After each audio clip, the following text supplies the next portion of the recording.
as I made my rounds through each hospital room. I spotted someone in the distance. Could it be a family member of the patient who was just rushed in by emergency? I approached slowly and initiated contact. "Is there something troubling you?"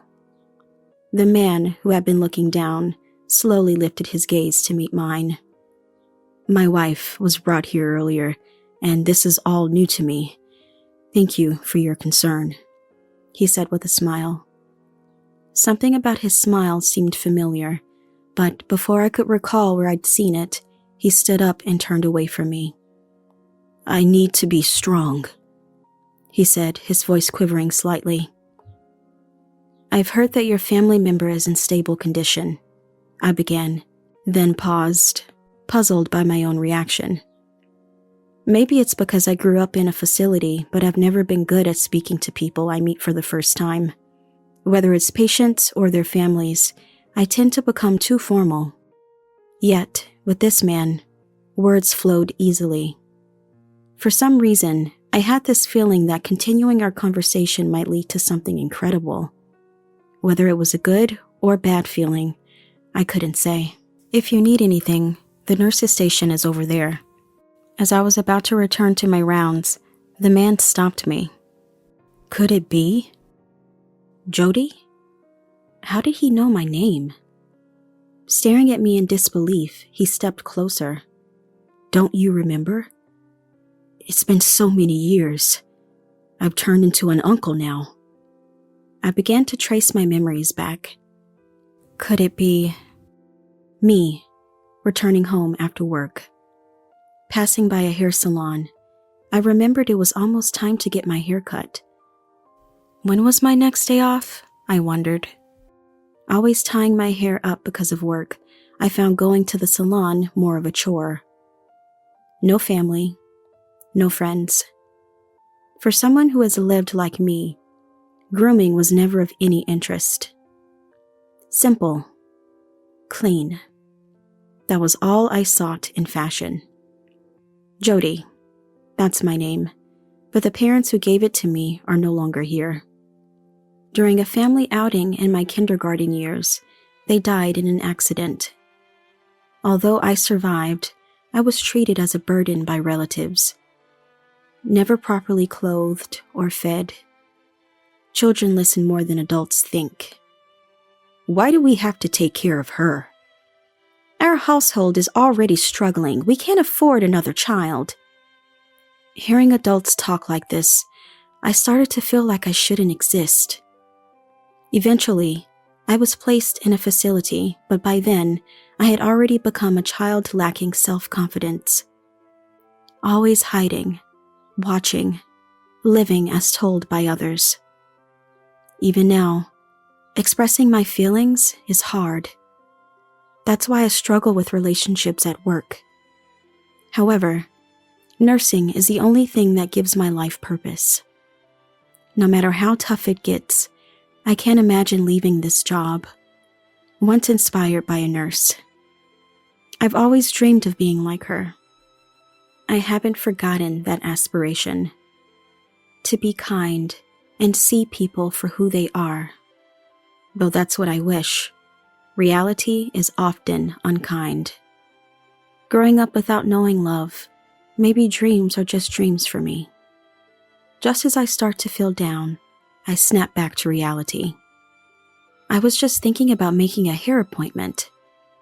Spending a lot of time alone, my days lack meaningful conversations.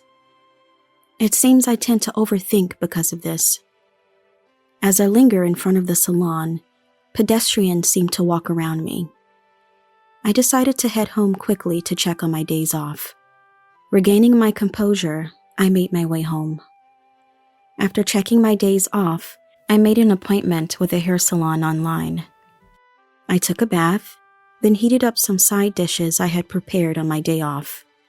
Relaxing at the mini table in my cramped one-room apartment is my favorite time.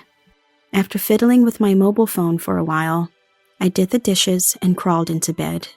Tomorrow is a night shift. Before then, I'll go shopping and stock up on prepared dishes. I live a frugal and modest life, by choice. That's what I've always wanted.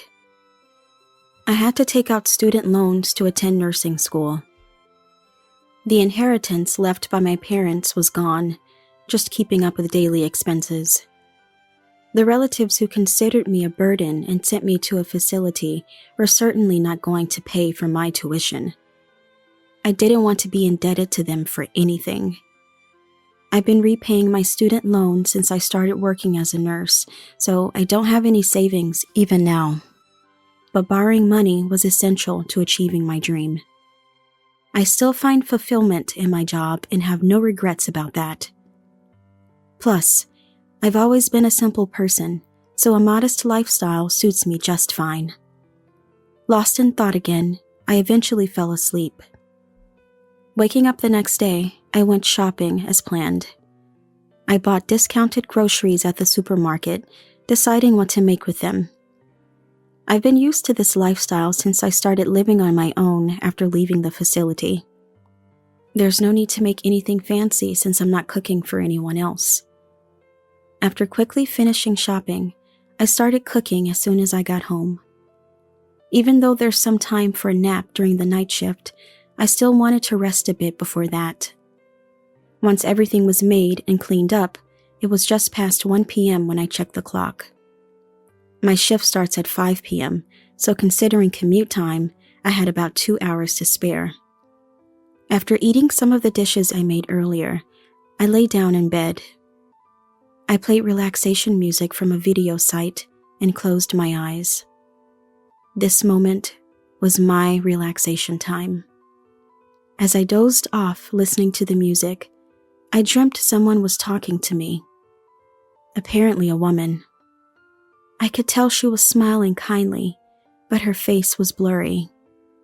As a child, I reached out and took the woman's hand. It felt like my heart was slowly warming and melting away. I tried to remember who she was from the depths of my memory, but couldn't identify her. Yet, I wanted to stay in that dream forever. Eventually, the woman's presence faded, and I felt like I was floating on clouds, enveloped in a pleasant atmosphere.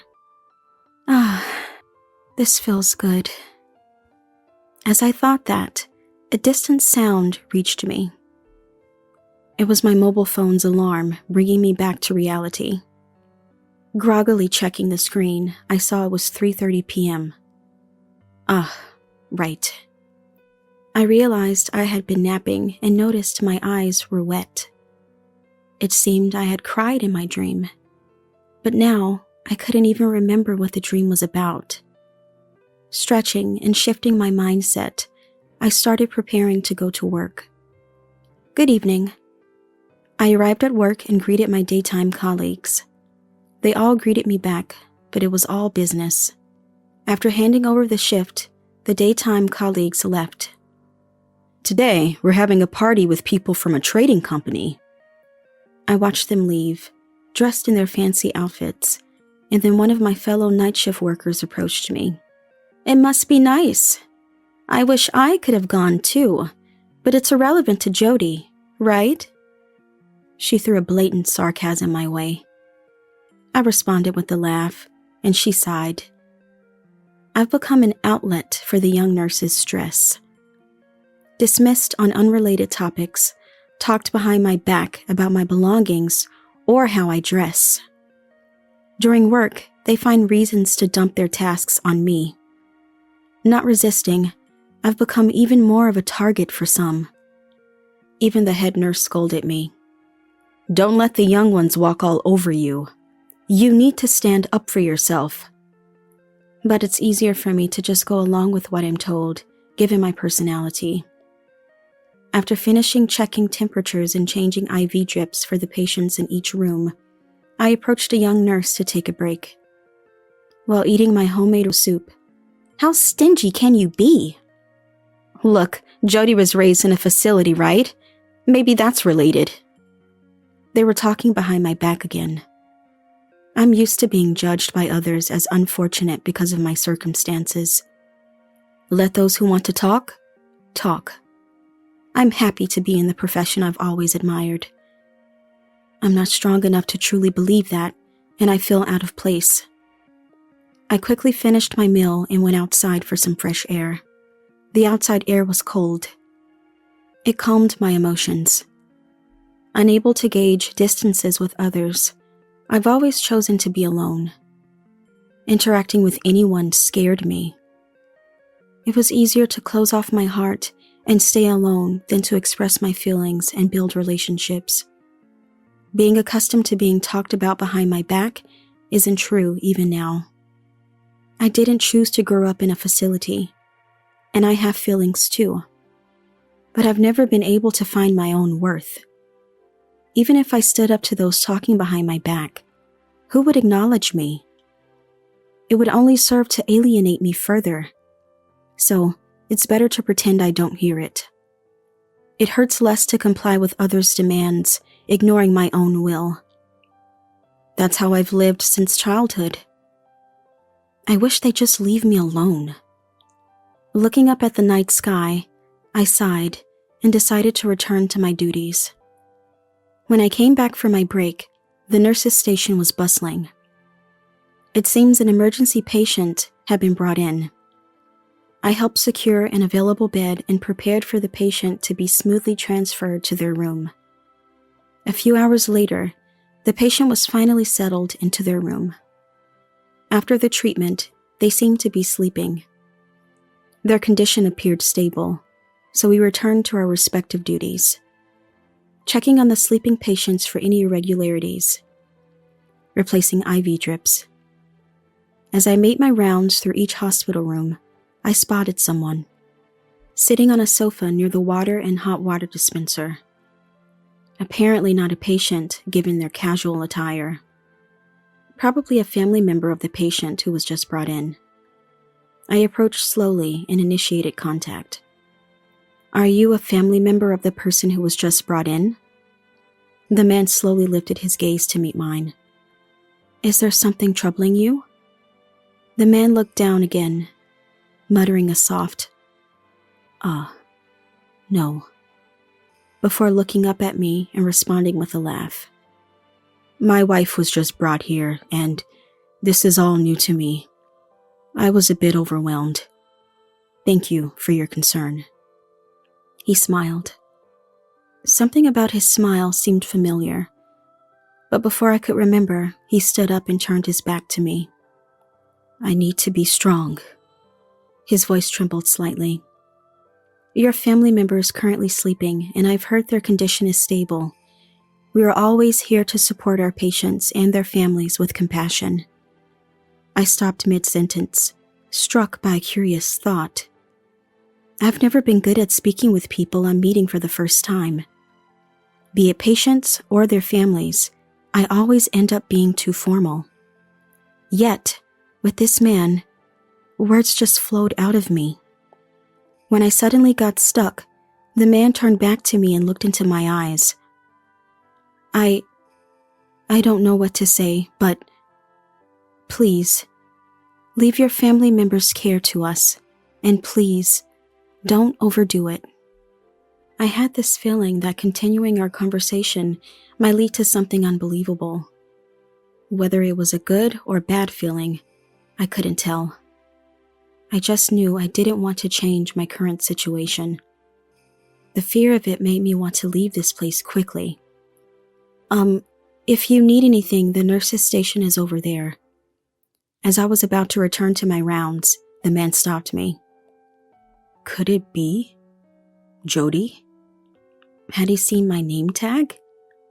My name was unexpectedly called out. I turned back towards the man. Could it be Jody? How did he know my name? Seeing me stand there dumbfounded, the man approached. Then he glanced between the pen in my pocket and my face. "Jody, right? This pin. Lenore gave it to you as a present. I remember because I was there when she bought it." His expression brightened instantly. "Huh? Lenore?" The name struck a chord with me. "Don't you remember? How many years has it been? I've become an uncle now." My memory traced back. Lenore. Among the relatives who took care of me, she was the only one who treated me kindly. She was the reason I chose nursing. Could it be? Lenore had a boyfriend at the time, and they often took me out with them. It's Ethan.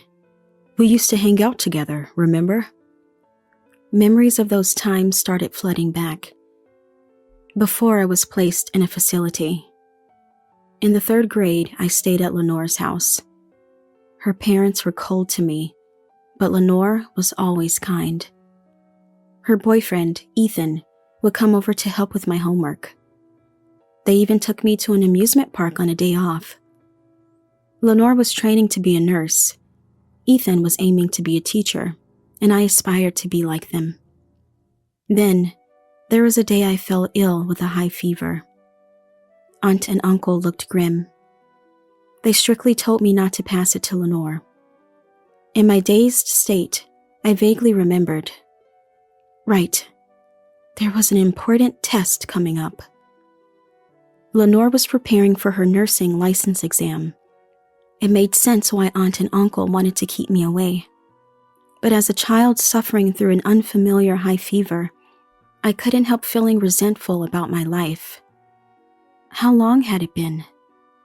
Lying sick, I had no sense of time. Then, I heard the noisy sound of someone running up the stairs. Aunt was shouting something from below, but my ears were too muffled to make it out. Then, Lenore burst into my room, panting. "Jody, are you okay?" She peered at my face with a look close to tears. "Yeah."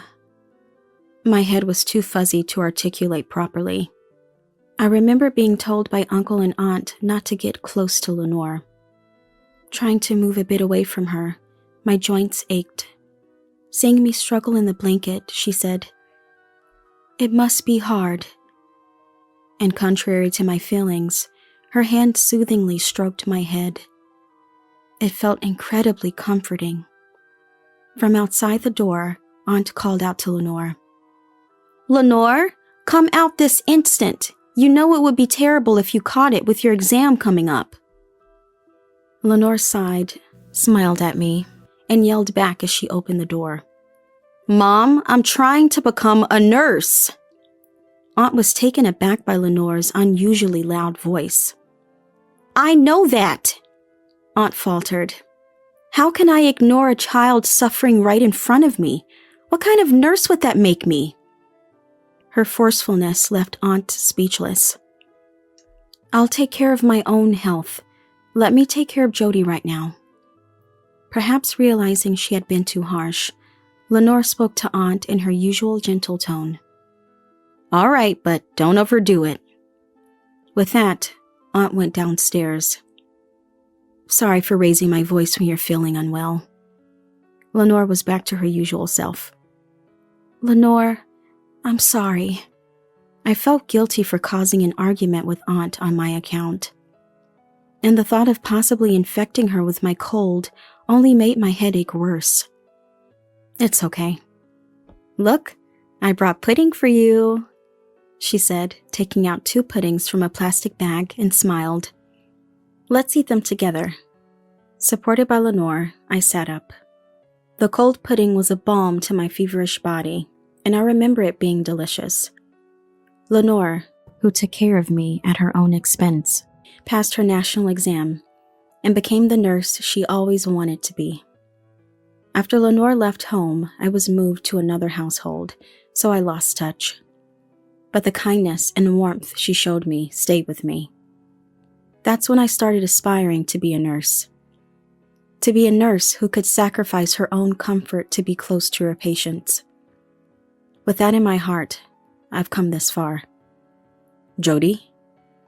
Lost in the revived memories, Ethan's voice brought me back. Sorry. I never thought I'd meet you here." Looking closer, there were indeed traces of the Ethan I remembered. "It's been 30 years, huh?" Ethan's eyes were moist. "When Lenore wakes up, could you let her see your face?" I nodded quietly, and Ethan, reassured, went home to fetch some things for the hospital stay. While on my rounds, I visited Lenore's room.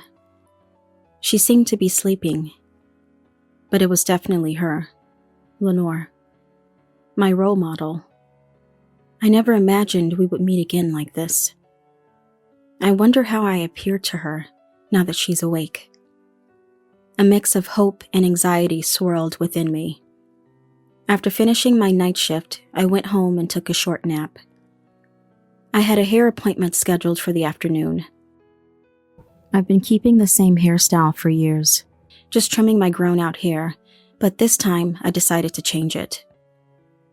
Worried that Ethan recognized me, but Lenore might not, I opted for the same hairstyle I had in elementary school. I decided to cut my long hair into a bob. It's been years since I've had my hair this short.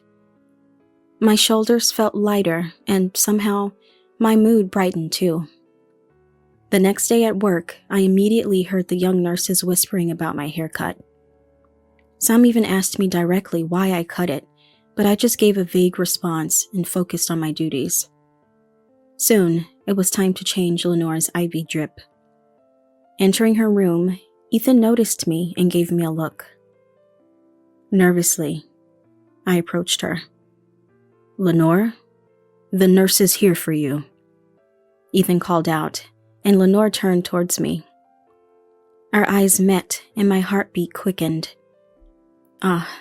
It was definitely Lenore.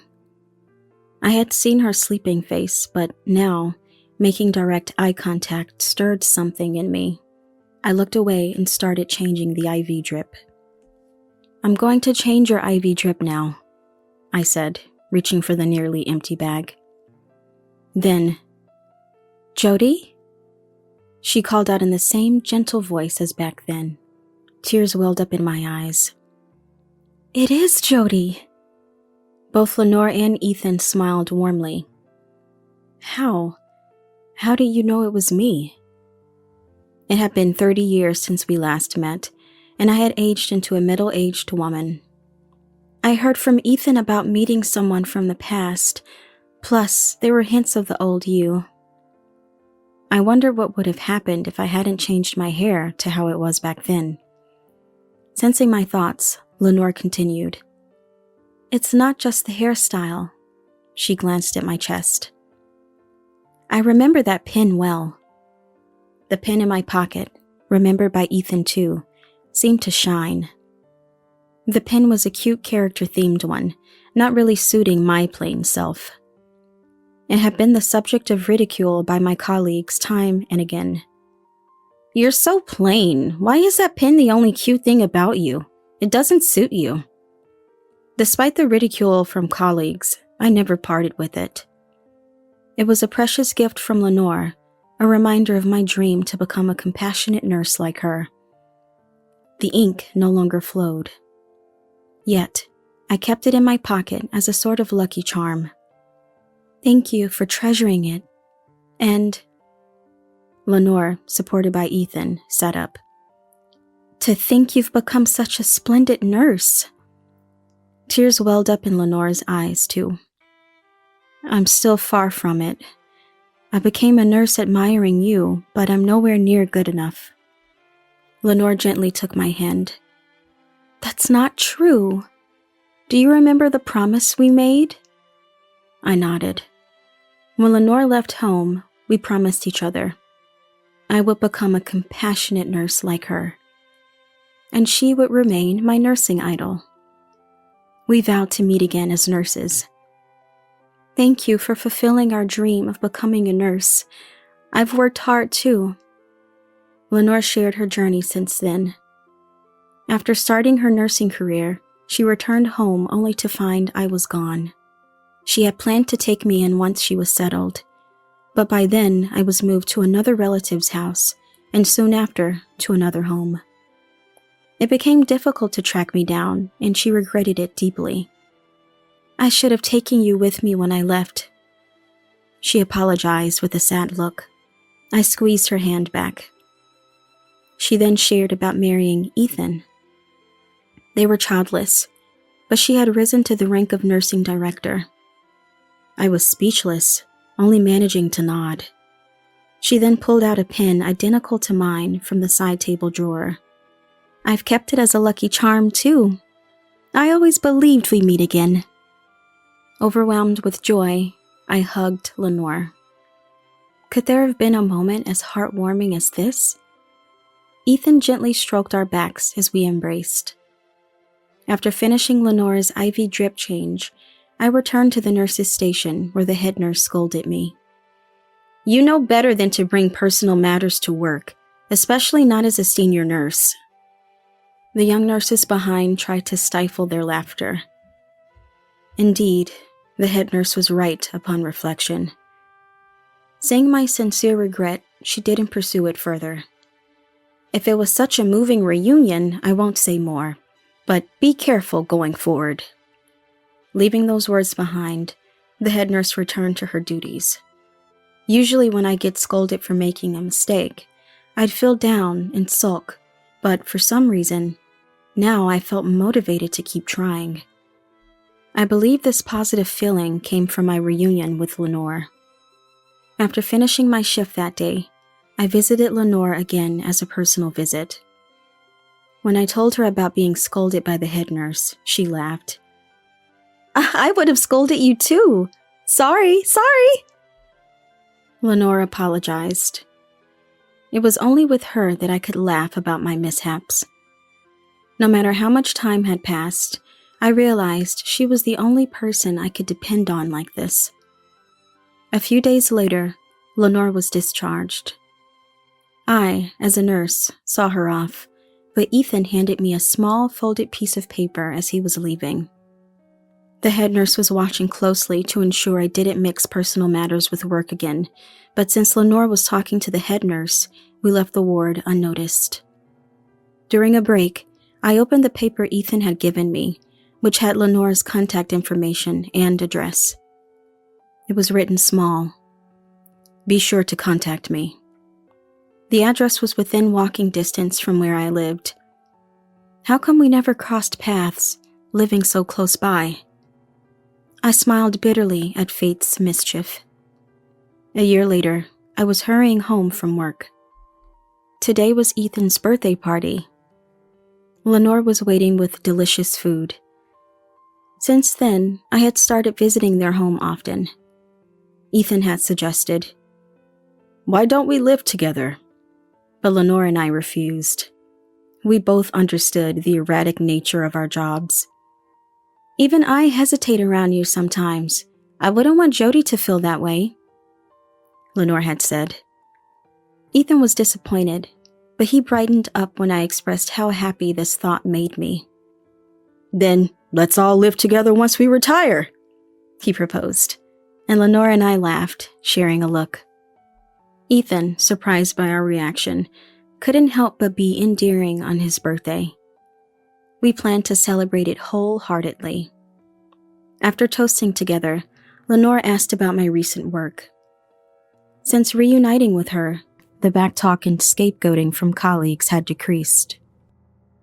It turned out Lenore and the nursing director at my hospital were classmates, and after my colleagues found out, they kept their distance.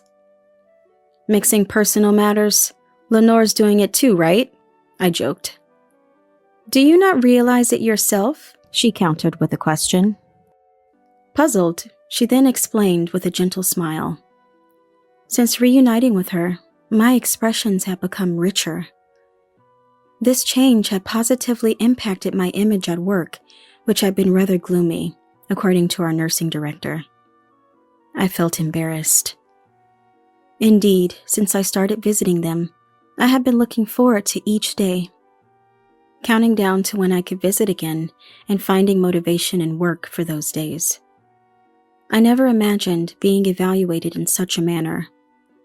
And although I had been far from promotion, talks of becoming a supervisor had started.